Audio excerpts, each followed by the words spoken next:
Hello everyone, welcome to Economics Window by Garima Singh. This is the part 3 of chapter number 7, Macroeconomics, where we'll discuss the consumption function and saving function. Before I start today's video, make sure that you like, share and subscribe to our channel. When we have to discuss the consumption function, जब हम consumption function को discuss करेंगे उससे पहले हमें एक चीज़ समझनी बहुत ज़रूरी है. When we talk about income के 2 important components होते हैं. One is consumption and other is saving. Right, किसी की कोई भी इनकम है या तो उसको कंजम्पशन पर्पज से यूज करेगा या उसको सेव करेगा. इन्हीं दोनों फंक्शन के बारे में आज हम पढ़ाई करेंगे. राइट, तो पहला है हमारा कंजम्पशन फंक्शन. हमें पता है कि कंजम्पशन फंक्शन अगर मुझे इन टर्म्स ऑफ इनकम देखना है उसका रिलेशनशिप क्या है. It will be directly related और I can say it is positively related to income, which means कि जितनी ज़्यादा इनकम होगी उतनी ज़्यादा मेरी कंजम्पशन होगी. और इसी जो फंक्शनल रिलेशनशिप जो हमें दिखाई देता है between income and the consumption, उसी को कंजम्पशन फंक्शन बोला जाता है. राइट, और हमें क्या चीज़ पता चलती है, हमें इस जो फंक्शनल रिलेशनशिप से ये पता चलता है, number 1 that there is always some minimum level of consumption even when the income is zero. चाहे इनकम ज़ीरो ही क्यों ना हो, there will be some minimum level of consumption in the economy, जिसको बोला जाता है ऑटोनोमस कंजम्पशन. तो ये 1 मार्कर और एमसीक्यू के लिए इंपॉर्टेंट है कि ऑटोनोमस कंजम्पशन क्या होती है. अभी मैंने आपको बताया 2 कंपोनेंट्स हैं, कंजम्पशन प्लस सेविंग. इनकम मेरी ज़ीरो है और उस टाइम फिर भी कंजम्पशन हो रही है, तो सेविंग हो पाएगी? इनकम तो है ही नहीं. Therefore here the savings will be negative. Right, then as I have told you that income के 2 कंपोनेंट हैं. राइट, तो इंटायर इनकम जो है वो कंजम्पशन पे तो खर्च की नहीं जाती है, a part of it is saved as well. Okay, जो जिस रेट पे कंजम्पशन इंक्रीज करेगी, कब इंक्रीज करेगी, जब मेरी इनकम इंक्रीज करेगी, दे विल सी कि एक पॉइंट के बाद जो मेरी है consumption, it will lag behind the income. Let's understand the behaviour using the diagrammatic representation. Right, तो डायग्राम के अंदर आपको बस एक चीज़ ये याद रखनी है कि इसके अंदर हमारे एक्स एक्सिस पे क्या है, इनकम या जीडीपी, वाई एक्सिस पे कंजम्पशन है. क्योंकि मैंने बताया था कि even if our income is zero तो वहाँ मिनिमम लेवल ऑफ कंजम्पशन रहेगी. इसलिए जो कंजम्पशन के जो कर्व है it is starting somewhere from the above on the Y axis, whereas income zero से स्टार्ट हो रही है तो वो ओरिजिन से स्टार्ट होगा. ओके, इनिशियली विल सी जो मेरी कंजम्पशन का कर्व है it is above the income curve, which means my aggregate demand is greater than income. Okay, मेरी यहाँ कंजम्पशन ज़्यादा हो रही है. एट पॉइंट बी हम देखेंगे aggregate demand will become equal to income. Okay, and this B will be the break even point. Why break even point? क्योंकि इसके बाद अब चीज़ें चेंज हो जाएगी. इनिशियली मेरी कंजम्पशन कर्व अबव थी, then my income curve. B point के बाद मैं देखूंगी income curve is above my consumption curve. Okay, यहाँ पूरा सिनेरियो चेंज हो जाएगा. कैसे? अब यहाँ मेरा एग्रीगेट डिमांड जो है वो लेस देन इनकम हो जाएगी, विच मीन्स इनकम में कंजम्पशन तो मेरी हो रही है, लेकिन उसके अलावा भी कुछ पार्ट है इनकम का जो बच रहा है. Okay, so this is very important, this diagram. Then we have the concept of slope. ये एक इम्पॉर्टेंट क्वेश्चन है जो 1 मार्कर और एमसीक्यू में पूछा जाता है कि स्लोप ऑफ कंजम्पशन फंक्शन क्या है. सो आज हम इसी को समझेंगे. तो स्लोप का मतलब क्या है, जब चेंज होगा. किस चीज़ का चेंज? कंजम्पशन फंक्शन क्या है? It is a relationship, functional relationship between income and that of the consumption. Right, तो स्लोप क्या होगा? It will refer to the rate at which the consumption increases in response to a given increase in income. भाई एक given income में अगर increase होता है तो उसके चलते मेरी कंजम्पशन कितनी इंक्रीज होगी, उस रेशो को हम क्या बोलेंगे? स्लोप. जो चेंज आएगा, तो स्लोप का फॉर्मूला क्या होता है? Change in consumption by change in income. Here I have made this diagram. Initially मेरी इनकम 100 रुपीज़ थी, मेरी इनकम इंक्रीज़ होके 150 हो जाती है. तो जैसे मेरी इनकम इंक्रीज़ होती है इन रिलेशन टू इनकम, मेरी कंजम्पशन पहले 100 थी वो 140 हो जाती है. So here if we have to find out the slope of this consumption function, तो वो क्या होगा? Change in C.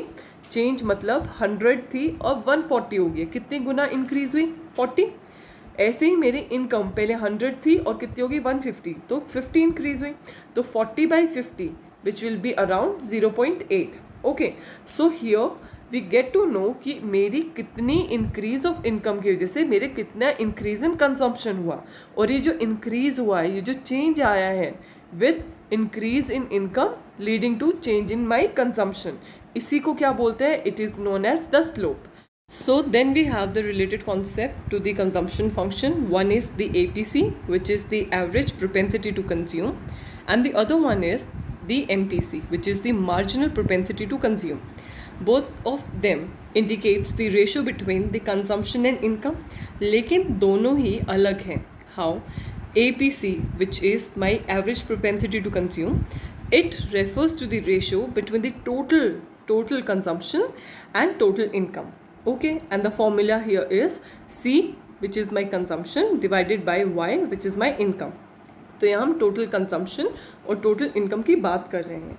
Whereas when I talk about MPC, which is the marginal propensity to consume, मैंने आपको पहले भी बताया है जब हम क्लास 11th वाली वीडियोस कर रहे थे कि मार्जिनल का मतलब क्या होगा? चेंज. ओके, तो change in consumption divided by change in income.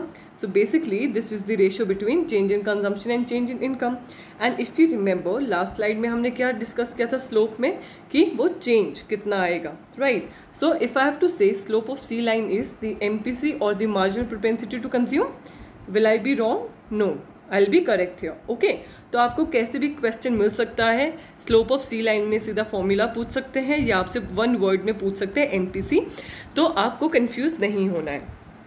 Now let's see the example. Like in my previous example where I have told you कि income increase हुई from 100 to 150 और consumption increase हुई 100 to 140. तो अगर इस example में मुझे APC निकालना है तो मैं क्या कंसिडर करूँगी कि टोटल कितना इंक्रीज हुआ है. ओके, तो टोटल कितना हुआ? 140 divided by 150.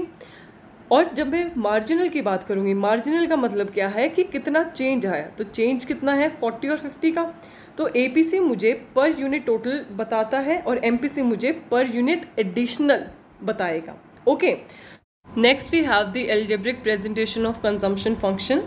This algebraic presentation becomes important because from this portion you can expect your one marker, the numerical as well. Okay, so it is expressed as C here represents the consumption function, which is equals to C bar.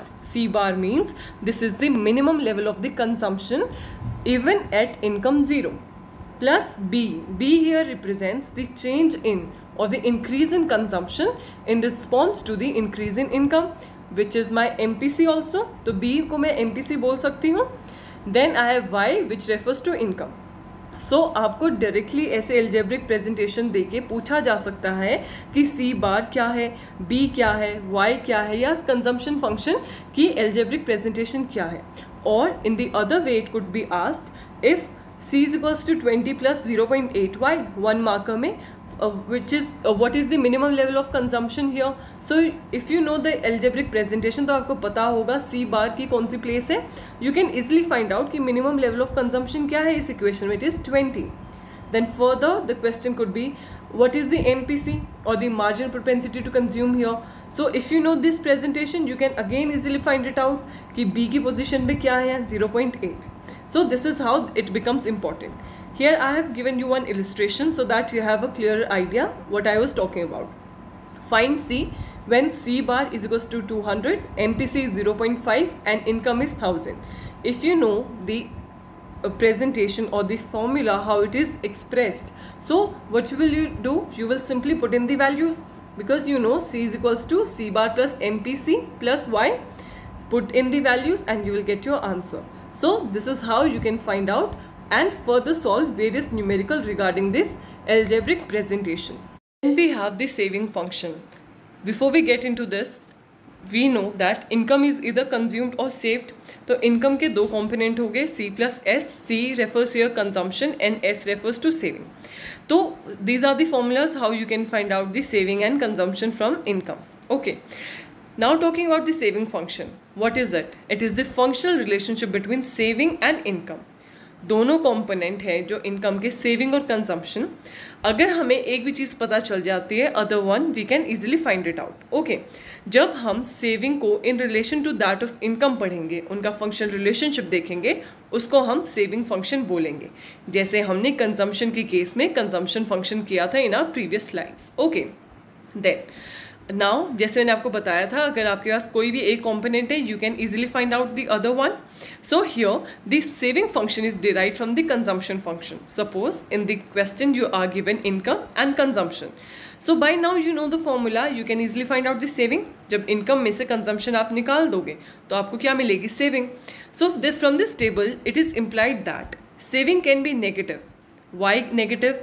अगर income मेरी zero है, उस पे भी अगर मैं कमा कुछ नहीं रही हूँ लेकिन कंज्यूम कर रही हूँ, खर्च कर रही हूँ कुछ चीज़ों पे, ओके, तो इनकम तो है ही नहीं, तो सेविंग हो पाएगी? No, saving here will be negative. Okay, then again आप देख पा रहे हो एक लेवल आएगा जब मेरी income is equals to consumption हो जाएगी, उस टाइम मेरी सेविंग क्या हो जाएगी? ज़ीरो. जैसे जैसे मेरी इनकम बढ़ेगी तो वैसे वैसे मेरी सेविंग भी इंक्रीज हो जाएगी, which implies that saving and income are positively related. Okay, आप देख रहे हो 150 इनकम होती है, कंजम्पशन 140 है. सो इस केस में now I am able to save 10 units. Okay, saving will always remain lower than income. It is never greater than income, क्योंकि saving is only a part of it. I hope this is clear कि saving सिर्फ उसका एक part है. So we got to know one important thing here, that there can be no saving when income is zero and there can be negative saving, right? But there will be always some minimum level of consumption, which is the autonomous consumption at income zero. Talking about the diagrammatic representation, on my y-axis I have saving and on my x-axis I have income or the GDP. So you can see this curve, this is saving curve S, is starting from somewhere below the x-axis. Why? Because saving can be negative. So S line is starting from -20 as per our tabular representation, right? Then when it crosses the x-axis, तो आप देखोगे कि तब मेरी income equal to consumption हो जाती है, saving क्या होगी? ज़ीरो. तो at that point it will touch the x-axis, okay, which means no longer negative saving or no longer borrowing is required to meet the consumption. भाई मांगना नहीं पड़ रहा है अभी. उसके बाद जो सेविंग है मेरी पॉजिटिवली ऊपर की साइड बढ़ रही है, पॉजिटिव हो रही है, विच मीन्स जितनी ज़्यादा इनकम होगी उतनी ज़्यादा सेविंग होगी. आई hope this is clear. Then again, like that in the case of consumption function where we did the related concept of APC and MPC, similarly we have the related concept in saving function, which is the MPS and the APS. When I talk about the slope of saving function, slope का मतलब क्या है? change की बात करेंगे. So the slope of saving function will be the MPS, the marginal propensity to save. और ये क्या होता है? It is the ratio between the additional saving and additional income, or I can say it is measured as a ratio between increase in saving and increase in income. And the formula here will be MPS is equals to change in S divided by change in Y. Then we have the another concept, which is the APS. It is the average propensity to save. And when we talk about average concept, we are taking in term the total concept, right? So it is the ratio between the total saving and the total income. Formula will be APS is equals to saving divided by income. It was all the way same. Okay. Then let's talk about the algebraic presentation. So here saving function will be equal to minus C. Minus C, why? Here minus C represents the value of saving when income is zero, plus bracket में 1 minus b. 1 minus b means we are talking about MPS, because MPS plus MPC is equals to 1, and from there you can easily derive out the value of MPS. Okay, तो इसका जो relationship है वो हम next video में करेंगे, the relationship between the MPS and MPC, and then we have the Y here represents the income. So by this we have completed our chapter number 7. So that was it for today's video, guys. Thank you for watching Economics Window by Garima Singh, and if you like this video then do not hesitate to like, share and subscribe to our channel for more amazing content coming your way. Thank you for watching.